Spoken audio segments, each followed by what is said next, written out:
Hey, you want to see what I got at the comic store today? Heavy Metal issue 2 came out. Issue 1 came out, I don't know, a month ago, something like that, and I didn't have it saved. I saw it there on the shelf, and I was like, man, that looks awesome. I flipped through it. I showed it here on YouTube. The inside was so chock full of awesomeness. I was like, this is going home with me. I didn't think another thing of it until just a couple days ago, 2 days ago, I saw the cover of Heavy Metal number 2 was coming out, and it had Elric. I'm like, why am I not saving this comic?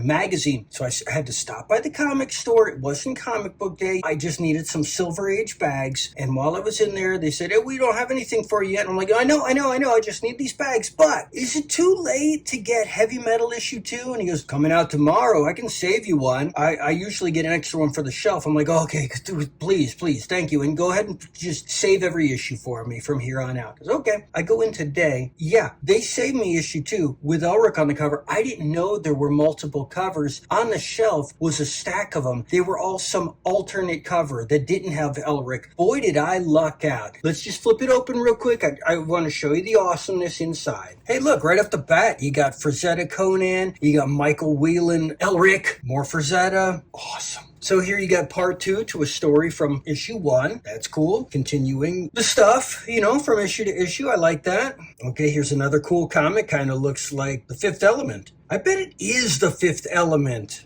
I bet that movie came from a Heavy Metal magazine comic. Do I see something about a multi-pass? I don't know. Check it out. More cool stuff. This is like classic 70s, man. Oh, see, I'm gonna like this. This is my kind of thing. Cool. Oh, look. So that's like out of the Heavy Metal movie. Remember that cartoon movie? Well, that looks cool too. Wow. So look, there's a lot of stuff in here. It's thick. I'm not going to show you the entire magazine. Wow-wee, man. Gosh. Okay, and so check it out from Mad Cave Studios, Speed Racer issue 1. Here comes Speed Racer. He's a demon on wheels. This is the cartoon that Tatsunoko Studios made right before they made Gatchaman, Battle of the Planets. Oh, and the inside art looks great. I do like Speed Racer, and I love everything that Mad Cave Studios does. And okay, I got the first What If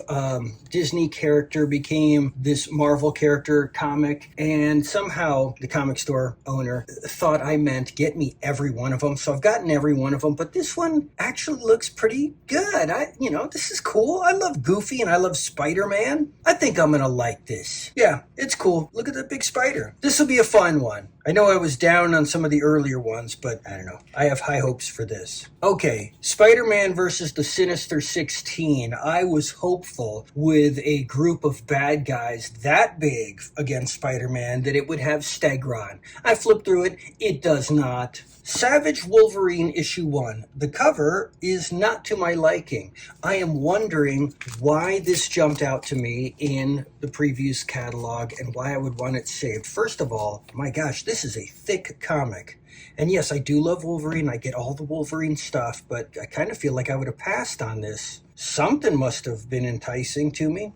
Flipping through, I don't know what it is. Ooh. Now, that looks pretty cool. It had to have been something. When I read it, I'm sure I'll know. I like that. Okay, now Spider-Man and Wolverine. I'm kind of looking like a broken record here with just, do you only get Spider-Man and Wolverine? No, I get lots of stuff. That's just what came out this week, okay? Look, black costume Spider-Man, the 80s brown version of Wolverine, and they're in the Savage Land, Kazar's realm. I didn't see Kazar inside, and even though it has dinosaurs, I didn't see Stegron inside. Yes, I am a broken record. A lot of T-Rexes, but T-Rex is my favorite dinosaur, so this is going to be awesome. Speaking of big dinosaur people, Godzilla versus Boston. So, I've been getting every single Godzilla comic for a long time now, and there's like a trillion of them at this point.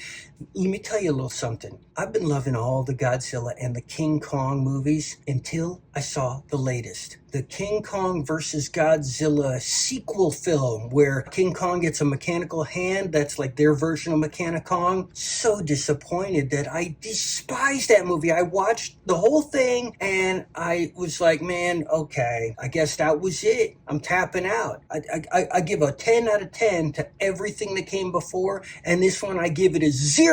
Not this comic, that movie. Okay, next. Space Quest, issue 3. That's Space Ghost and Johnny Quest. I love this kind of stuff. Okay, Thundercats Lost, issue 4, more spin-off stuff. Mark Spears Monsters, issue 6 from Keen Spot. And one last thing, this didn't come out today, but I got it in the mail today. This is the Marvel 2-in-1 Epic Collection. Right off the bat, I want to show you. So this is all of the Thing team-up books in a collection, but the first one here is from Marvel Future, issue 11, September of 1973. It's titled Cry Monster, and not only is it the Thing versus the Hulk, right from the cover, but I want to show you. Let me flip to it. Right there, Kurgo and his robot. Remember, I just covered Fantastic Four issue 7, and I said, even though Kurgo and his robot, they die, they somehow come back. 10 years later, this is the comic where they come back. And it actually explains how he survived the end of that issue. And in this story, he teams up with the leader. So Kurgo, the Fantastic Four villain, and the leader, the Hulk villain, they team up